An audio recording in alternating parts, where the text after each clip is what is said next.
उत्तर प्रदेश विधानसभा के 4 चरणों का मतदान हो चुका है। अब 5वें चरण के 12 जिलों को लेकर मतदान होना है, जिनमें अमेठी, प्रयागराज और अयोध्या जैसी कई महत्वपूर्ण सीटें शामिल है। इसमें सबसे अहम सीटों में से एक सीट अमेठी है। कांग्रेस का गढ़ कही जाने वाली अमेठी में भी 5वें चरण में मतदान होना है। इसके लिए बीजेपी, सपा, कांग्रेस ने पूरी ताकत झोंक दी है। इसी कड़ी में प्रधानमंत्री नरेंद्र मोदी ने आज कांग्रेस की गढ़ से हुंकार भरी। पीएम मोदी ने अमेठी की धरती से कांग्रेस और समाजवादी पार्टी पर परिवारवाद का आरोप लगाते हुए सिर्फ उनके और उनके परिवार के लिए ही काम करने का आरोप लगा दिया। जो ये परिवारवादी लोग होते हैं, वो सत्ता में इसलिए आना चाहते हैं ताकि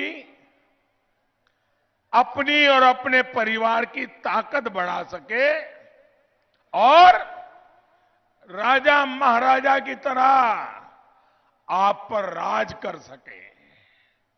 हमें किसी ताकत के लिए सत्ता नहीं चाहिए, ना ही हमारी ताकत कोई बाहुबली या माफिया है। हमारी ताकत उत्तर प्रदेश की जनता है।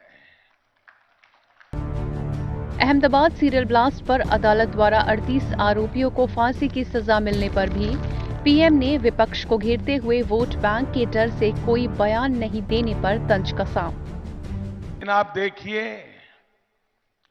मानवता के दुश्मनों को फांसी हो गई, लेकिन वोट बैंक के डर से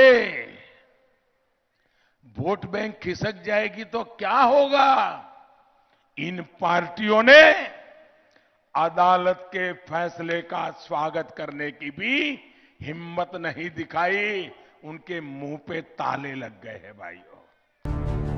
इन सब के बीच 2019 के लोकसभा के चुनाव में कांग्रेस नेता राहुल गांधी को उनकी ही गढ़ से मात देने वाली केंद्रीय मंत्री स्मृति ईरानी ने कांग्रेस के खिलाफ मोर्चा खोलते हुए छलावा करने की पार्टी बता दिया।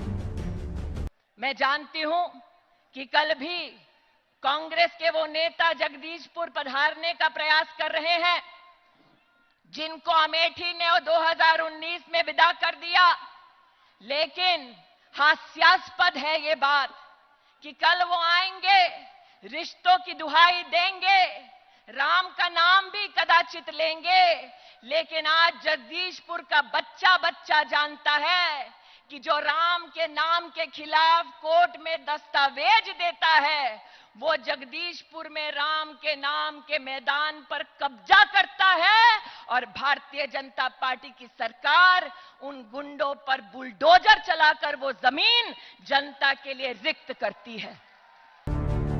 गौरतलब हो कि सूबे के बदले हुए सियासी समीकरणों में बीजेपी के सामने पिछली बार की तरह नतीजे दोहराना आसान नहीं दिख रहा है, तो सपा गठबंधन के लिए भी चुनौतियां कम नहीं हैं। वहीं सबसे बड़ी चुनौती कांग्रेस के सामने अमेठी रायबरेली में है। अमेठी में राहुल गांधी को 2019 में हार का मुंह देखना पड़ा था। ऐसे में कांग्रेस हर हाल में अमेठी में वापसी करना चाहती है।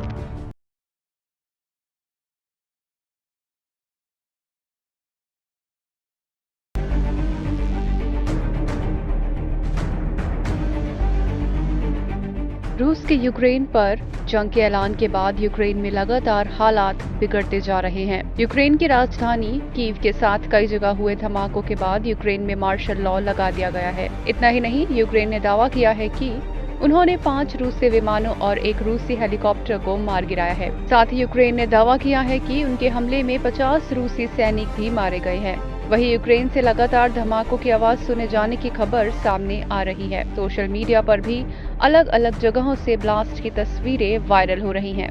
रूस के हमले के बाद यूक्रेन में फंसे भारतीय लोगों और छात्रों की परेशानियां भी बढ़ती नजर आ रही हैं। मिली जानकारी के मुताबिक यूक्रेन में खाने और पीने की समस्या भी अब बढ़ने लगी है। वहां फंसे छात्रों ने बताया कि बाजारों से खाने पीने के सामान अब खत्म हो रहे हैं। साथ ही कैश को लेकर भी भारी समस्या है। हम लोग इसलिए जुड़े हैं कि हम इंडियन गवर्नमेंट से, मिनिस्ट्री ऑफ एक्सटर्नल अफेयर से, सबसे हाथ जोड़ के विनती करते हैं कि हम लोगों को प्लीज यहाँ से निकाल लीजिए, क्योंकि कंडीशंस बहुत ज्यादा खराब है यहाँ पे।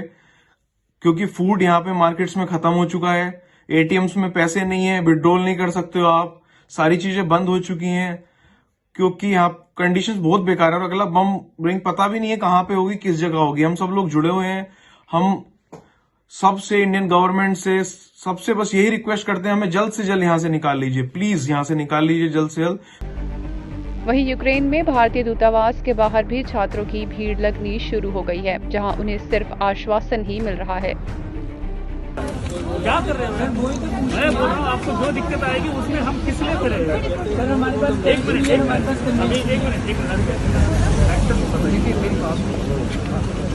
का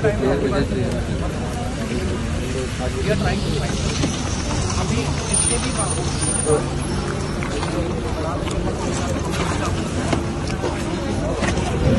ट्राई अभी भी चल रहा है, ऐसा नहीं है। इस बीच यूक्रेन के राजदूत इगोर पोल्खा ने भारत के प्रधानमंत्री नरेंद्र मोदी से मदद की अपील की है। मीडिया से बातचीत करते हुए पोल्खा ने महाभारत का हवाला दिया है और भारत के प्रधानमंत्री नरेंद्र मोदी से मदद मांगी है। पोल्खा ने कहा कि भारत के संबंध रूस से अच्छे हैं, इसलिए पीएम मोदी से गुजारिश है कि वे रूस के साथ बात करके इस तबाही को रोक दें। इस बीच भारत सरकार ने युद्ध के हालात को देखते हुए यूक्रेन में फंसे भारतीयों के लिए गाइडलाइन और हेल्पलाइन नंबर जारी किए हैं। ये हेल्पलाइन 24 घंटे काम करेगी।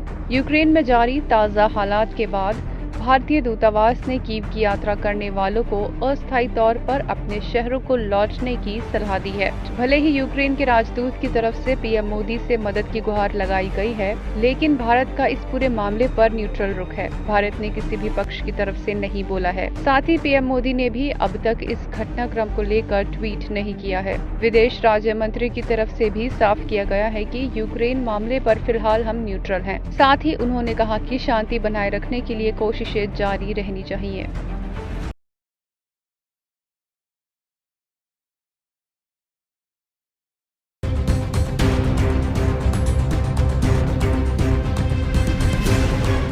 उत्तर प्रदेश विधानसभा चुनाव के 5वें चरण के लिए राजनीतिक दलों ने अपना पूरा जोर लगा दिया है। चंद दिन ही मतदान में बाकी रह गए हैं, तो ऐसे में स्टार प्रचारकों की रैलियों की संख्या भी बढ़ गई है। आज भी सीएम योगी से लेकर अखिलेश यादव तक ने प्रयागराज और बाराबंकी में विशाल जनसभाओं को संबोधित किया और एक दूसरे पर जमकर निशाना साधा। यूपी के मुख्यमंत्री योगी आदित्यनाथ ने बाराबंकी से अपनी उपलब्धियों का जमकर बखान किया, तो वहीं विपक्ष पर जमकर निशाना भी साधा। मंच से संबोधित करते हुए सीएम योगी ने बिजली की जाति और धर्म लोगों को बताया। आपको बिजली मिल रही कि नहीं मिल रही है? बिजली में कोई भेदभाव तो नहीं है? 5 साल पहले बिजली मिलती थी क्या? 5 साल पहले बिजली क्यों नहीं मिलती थी मालूम है? क्योंकि तब बिजली की भी जाति होती थी और बिजली का भी मजहब होता था। ईद और मुहर्रम होगी तो बिजली आएगी, और होली और दीपावली रहती थी तो बिजली नहीं आएगी। आज तो बिजली है ना, हमने तो कोई भेदभाव नहीं किया ना, सबको बिजली, पर्याप्त बिजली, सबको बिजली। इसके साथ ही सीएम योगी ने 10 मार्च के बाद फिर से सूबे में बीजेपी की सरकार बनने पर होली दिवाली पर महिलाओं को फ्री गैस सिलेंडर देने का भी वादा कर दिया। अभी तो ये झलक है, गरीब को राशन 2 महीने में 2 बार राशन दिया ही जा रहा है। हमने ये भी तय किया है 10 मार्च को सरकार बनने दीजिए, हर गरीब को होली और दीपावली के अवसर पर फ्री में रसोई गैस का सिलेंडर भी उपलब्ध करवाएंगे।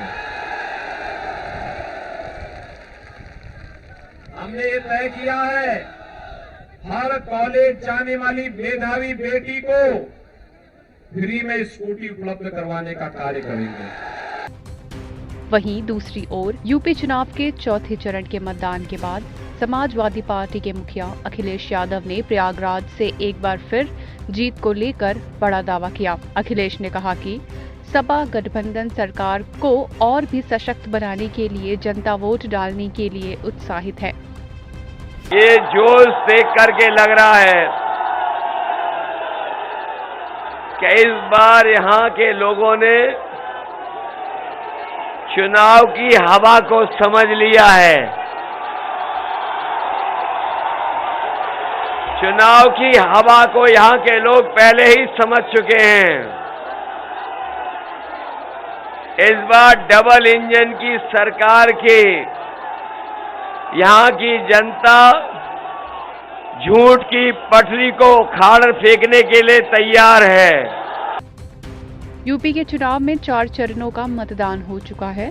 अब बारी 5वें चरण की है। अभी तक के चरणों की बात करें तो बीजेपी और समाजवादी पार्टी में कड़ी टक्कर देखने को मिल रही है। ऐसे में अब तक के 4 चरणों में जनता का रुझान किस ओर जा रहा है, ये तो बस कुछ ही दिनों में साफ हो जाएगा।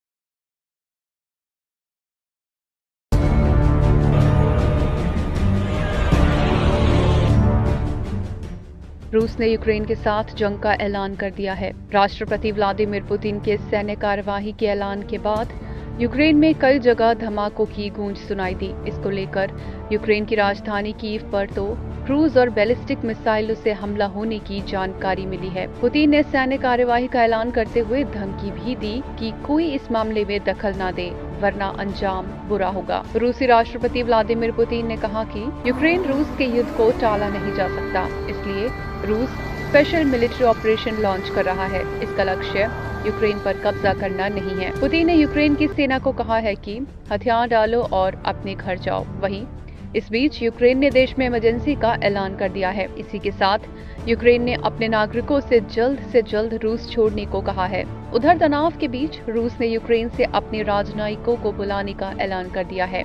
धमाकों और रूसी सैन्य कार्यवाही के बीच यूक्रेन में मार्शल लॉ का ऐलान करते हुए यूक्रेन के राष्ट्रपति ने जीत का संकल्प लिया है। यूक्रेन पर रूस की सैन्य कार्यवाही के बीच अमेरिका ने भी कड़े तेवर दिखाए हैं। राष्ट्रपति जो बाइडेन ने रूस को चेताते हुए कहा है कि इस हमले से होने वाली मौतों और तबाही के लिए रूस अकेला जिम्मेदार है। अमेरिका और उसके सहयोगी एक साथ होकर इसका जवाब देंगे। रूस और यूक्रेन में जंग के बादलों के बीच भारत को बड़ा झटका लगा है। रूस के हमले के बाद यूक्रेन ने अपनी हवाई सीमा को बंद करने का ऐलान कर दिया, जिससे भारतीयों को वापस लाने के लिए कीव गए एयर इंडिया के एक विमान को बीच से ही वापस लौटना पड़ा। रूस और यूक्रेन की जंग से बन रहे तीसरे विश्व युद्ध की आशंकाओं के बीच अब भारत क्या स्टैंड लेता है, यह देखने वाली बात होगी, क्योंकि भारत के रिश्ते दोनों महाशक्तियां रूस और अमेरिका से ही अच्छे हैं।